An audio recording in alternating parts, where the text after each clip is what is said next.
Wilson, welcome in Appingedam. What do you think of Holland? You often run in Holland. First of all, I want to say that back here in Appingedam is something really good for me, and especially at the moment that I'm really training and preparing for the next marathon. And this is Holland is really one of the best countries, and with good people. I've ran so much in Netherlands, and I've liked it so much. In fact, this is where I've really ran my fastest time in road races so much. You came here often in Holland. When we look at your competitions in Holland, I saw a year, 2007, a little village in Holland, De Wijk. You won there a 10K. There are so many organizations in Holland who would like to invite you. Which of the organizations do you remember most? In fact, I find that in the Netherlands I've done so many races, and in fact, when I try to remember back in the year 2007 when I ran in my first race, the 10 mile, Jeff van Love, which I really ran very fast, winning, and that time it was the leading time all around the year. So I think from there then I've been running so many races, running good time in 10K, 15K, half, even this 10K up in Appingedam. I've ran 3 times now, winning 2 times and running good time, 27:45. So it's one of the best races that it really gives me good memories to come back again. When we look at you now, you're a world athlete marathon. You won New York, you won Berlin, you were London, you won London. That are the most famous marathons in the world. I think you are the only athlete who won 3 great major marathons at a row. Yeah, I think for the year 2013, 2014 is when I broke the world record and win consecutively Berlin, London and New York. That's when I had the highest points and won the jackpot. So I think for sure I've been really I've been consistent in a way in the top level, and at the moment I still believe that I still have the potential to even do more. You have a huge, when we see at your times, you're running at a marathon, that's a huge performance. 7 times you run a marathon below 2:05.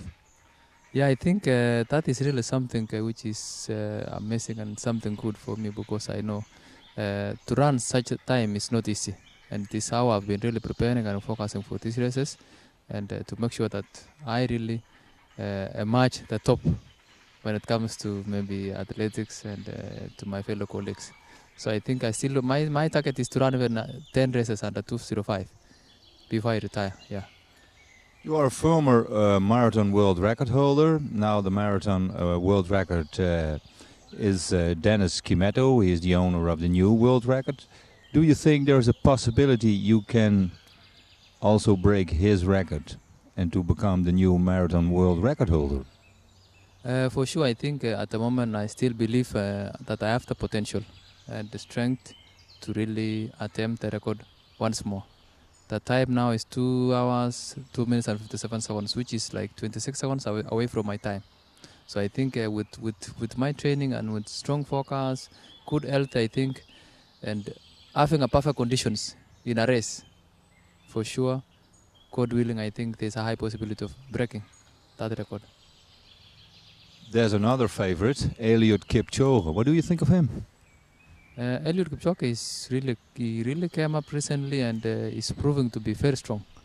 And I think the way he has really approached the marathon, he has approached it in the right way.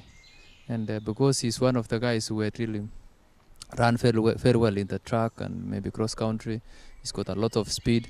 So I think if you try to see, he's one of the guys which I think is really gonna be giving a big challenge in the marathon. But because of his age, I think he wouldn't last for long. Yeah. He has qualified himself for the Olympic marathon together with 2 other Kenyans. Korir is one of them, and the other is Kotut. What do you think of that selection? Is that for you okay? For me, I want to say that the team selected to represent Kenya in the marathon is they are one of the best team, because if you try to see all those guys are strong, Eliud Kipchoge, we've got Stanley Biwott and Wesley Korir. and the others who are just reserves. You find that they are very strong team, but it will depend on how they are going to prepare themselves and approach the race, because marathon is really a different game in the race. You are an experienced marathon runner. We missed the name of Wilson Kipsang. No Olympic marathon for you this year. How is that? For me, I think all my colleagues who have been selected, they are equal to the task. So I just want to say that for me, missing this year's Rio Olympics is really, it's not a surprise for much, because I've represented my country in 2012 and I've got a bronze. And last year I went to the World Championships. It didn't go very well. So I think for me, I'm not really good in races where the weather conditions are very hot.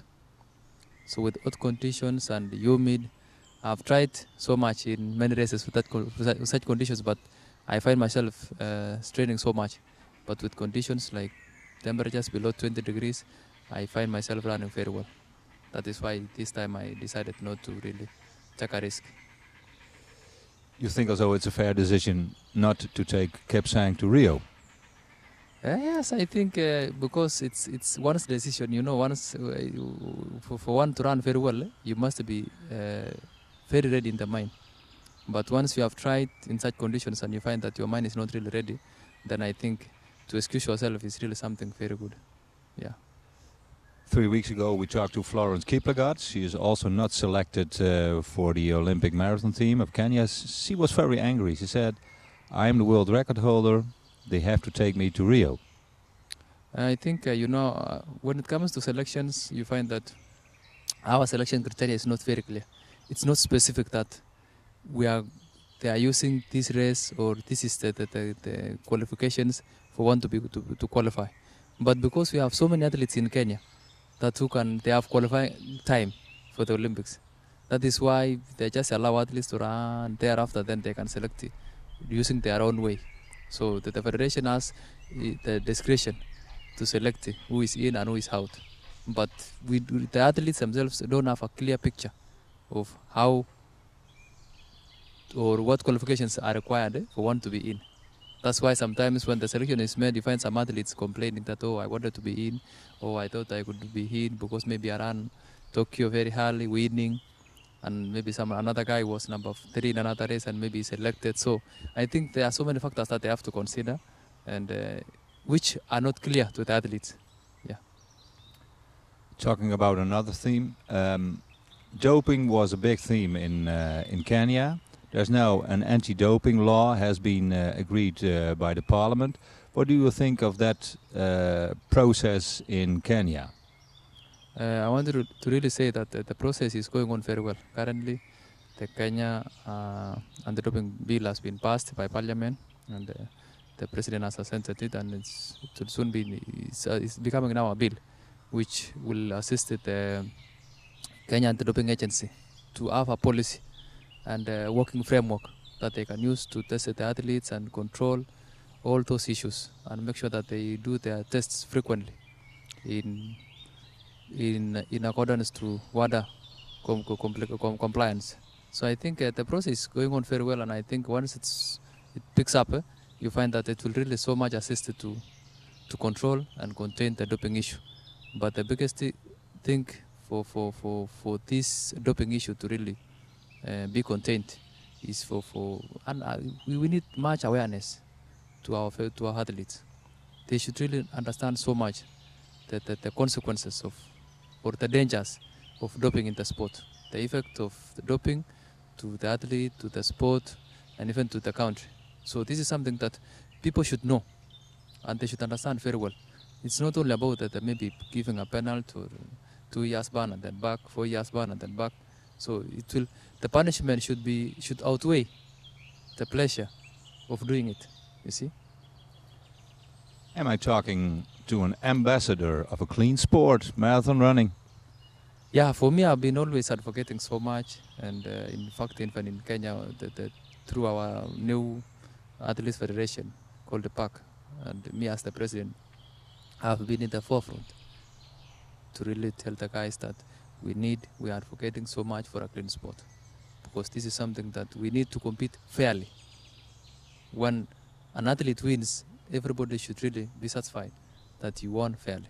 But cheating in the sport is not good, because somebody else will not really get a chance of winning and even getting the reward. So I always say that, I always speak to my fellow athletes, and I've been trying so much, even to print some a list of prohibited substances for the guys to know, because it came into my knowledge that many of the athletes in Kenya, maybe because of lack of enough education, they don't know these substances. Many people are ignorant. They don't know what is prohibited list, what are these things that are prohibited, and so they just, somebody can just take advantage of their ignorance, and then once finds themselves that he or she is found to adopt. And then we have others who are trying to maybe to cheat and wants to run just like Kipsang with little training. So that one we also try to advise them that take time.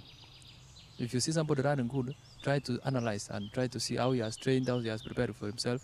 For me, it took me 10 years to break the world record. So if somebody else wants to train in 2 years and wants to run like Kipsang, then he will be cheating himself that maybe people are using some drugs. Then he will be dragged into using it, trying to compete like others who are at the top, who have taken maybe 10 years or 15 years in the sport. So that's what we have been really trying to teach them, that this is something you have to be patient, you have to build your career, train slowly, compete, then come up. But then in due time you find that they will also run good. But once they understand that, you find that they will not be in a hurry to go for drugs and do this and this, and then people who are trying to really cheat them and maybe facilitate the drugs, then they will have no chance. Yeah. Talking to you about your marathon career, are you training now for a marathon? At the moment, I'm really preparing for a marathon. Of course, something is coming up, and I'm talking with my manager to see what are the possibilities for the next races. Since I will not be competing in Rio, then the possibilities in Berlin, we have Chicago and New York, the majors. Yeah. So you have to choose 3 famous marathons. Yeah, we have to choose. As soon as the race which I have confirmed, as soon as they announce the confirmation of the athletes, then we are now going to make it public. What's for you most charming? To win New York or to break a new world record in Berlin? I think for me, I've ran New York, I've won it, and I've run second time. I've not competed in Chicago. But if my shape is really good enough, I would love to go to Berlin and try to go once more for the world record. Wilson Kipsang, a lot of success and being an example for young Kenyan athletes. Thank you very much. Thank you.